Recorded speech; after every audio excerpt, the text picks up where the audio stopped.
There's no doubt that Canada has had one of the hottest housing markets in the world, and we're also facing one of the biggest setbacks in the world when it comes to our real estate. However, there are many other countries facing the exact same problems, and the problems typically lie in higher interest rates. And if you're Canadian and you own a home, whether you're feeling it right now because you have a variable or an adjustable rate mortgage, or you've got a 5-year fixed and you're about to feel it somewhere down the road, you're either already feeling the pain or you're going to feel it at some point.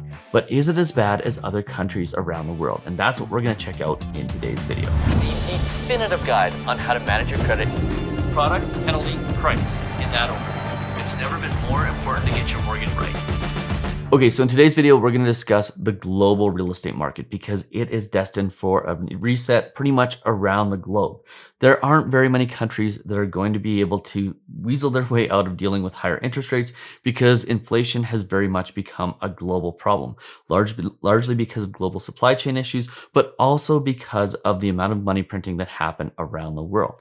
But how exactly does Canada fare compared to the rest of the market? So in today's video, we're going to take a look at how much our market's corrected compared to other countries, and we're also going to look at our exposure to variable and adjustable rate mortgages because we aren't the only country facing those adjustments. And by the way, keep in mind that if you've got a 5-year fixed mortgage, you are exposed. You have basically a mortgage that's going to adjust in 5 years. So don't think you're necessarily out of the woods.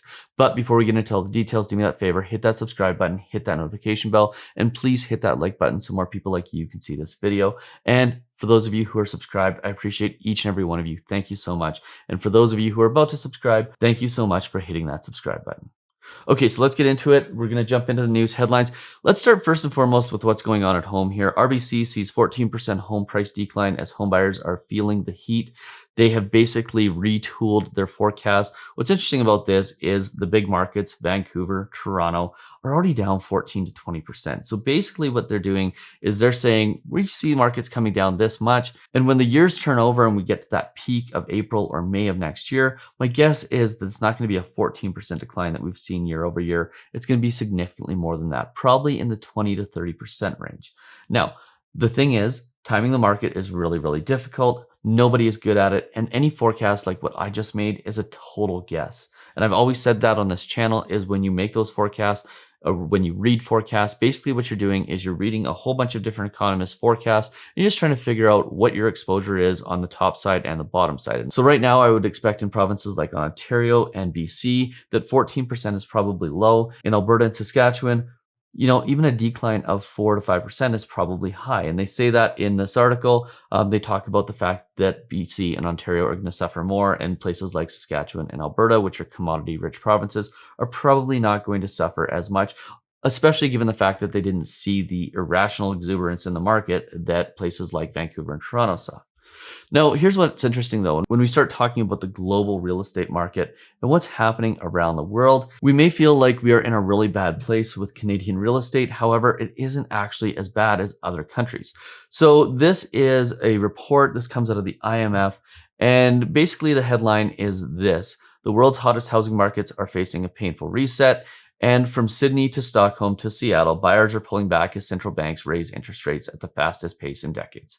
So the story, whether you're in Canada, whether you're in Australia, whether you're in Europe, is higher interest rates are leading to less activity in the real estate market, which is leading to a reduction in prices. By the way, as an aside, I had the pleasure of meeting this lady, Nazma Ali, when I was in Toronto this week. She is a powerhouse realtor from Toronto and is probably one of the most well-spoken, phenomenal people I've ever met. So if you're on social media, look her up. She's got some great insights on real estate and whatnot. She's also sold quite a few houses to some basketball players that play for the Toronto Raptors, which makes her essentially a celebrity realtor.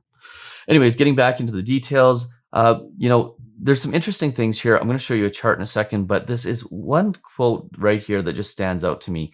Sellers often overlook signs of shrinking demand, and that's what's happening right now. Is demand is shrinking and sellers are deciding not to put their houses on the market because they're hoping that demand will pick up and eventually they'll be able to sell for what their houses were worth at the peak in April of 2022. But if you take a look at the global housing prices, and here's the thing to remember is this is happening all over the world, Canada actually doesn't look as bad as some of the other cities.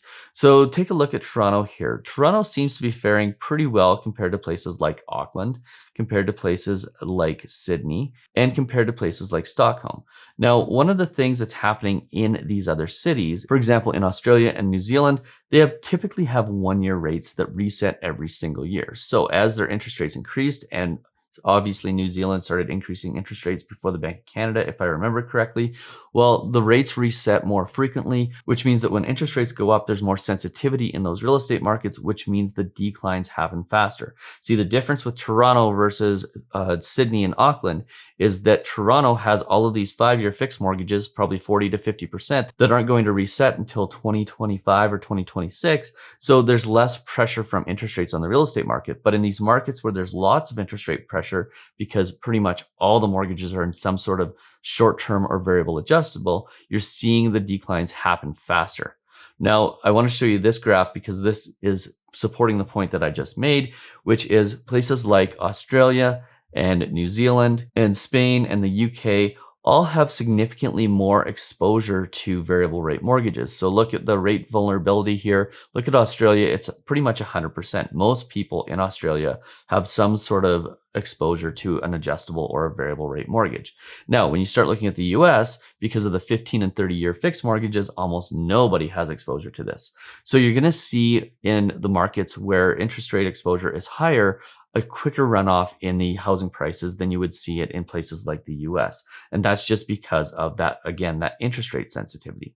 But for the most part, I mean, when you go back and you take a look at our market, well, it feels like everything's going to hell in a handbasket in Toronto compared to what's happening in other countries. It's really, really not that bad.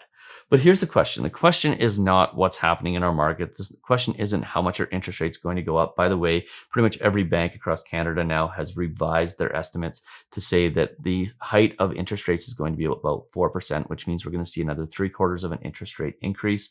And then we should see some sort of tapering off in what's happening with interest rates. But the thing here is that you need to be preparing for the higher interest rates. If you don't have an adjustable rate mortgage, or if you have a variable rate mortgage with a fixed payment, or you have a 5-year fixed mortgage with a fixed payment, obviously, you need to be preparing for those higher interest rates. That means you need to stop spending as much money. It means maybe not buying steak and maybe buying pasta or noodles or stuff like that instead, and adjusting your lifestyle now. Because if it hasn't hit you, it's going to hit you at some point, especially if you've got that 5-year fixed mortgage or that variable rate with a fixed payment. So you need to start putting money aside. I don't recommend necessarily putting it into your mortgage, but put it aside. Start getting an emergency fund set aside of 6 to 12 months of payments in case interest rates go up substantially and even further, and you end up having to renew into a significantly higher interest rate.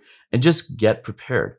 Don't be sitting there in 3 to 5 years when your mortgage renews thinking, oh, I'm good, and then realize pretty much overnight that you've not prepared for it and your payments have gone up by $1,000 to $2,000. Because unlike the people who have variable rate mortgages with adjustable payments, they've been having to adjust as time goes on. You're probably going to have to adjust pretty much overnight if you aren't prepared. So the reality here is, regardless of whether you have a variable rate mortgage, a fixed rate mortgage, or an adjustable rate mortgage, you should be treating your mortgage as if it is an adjustable rate mortgage and putting money aside every single month as interest rates go up. And the simplest way to do that is to download the My Mortgage Toolbox calculator in the link in the description below. Calculate what your payments would be at today's rates, and then start putting that money aside now. And I know it's going to hurt. It's going to feel like you don't have enough paycheck at the end of the month, but you need to start preparing for what those higher payments are going to look like, because they are coming. It's inevitable, and you need to be prepared. So hopefully you found this video useful. Hopefully you took the advice and you're going to take action. And if you found it useful, do me that favor, hit that subscribe button, hit that notification bell. Please hit that like button so more people like you can see this video, and we'll see you on the very next one. Cheers.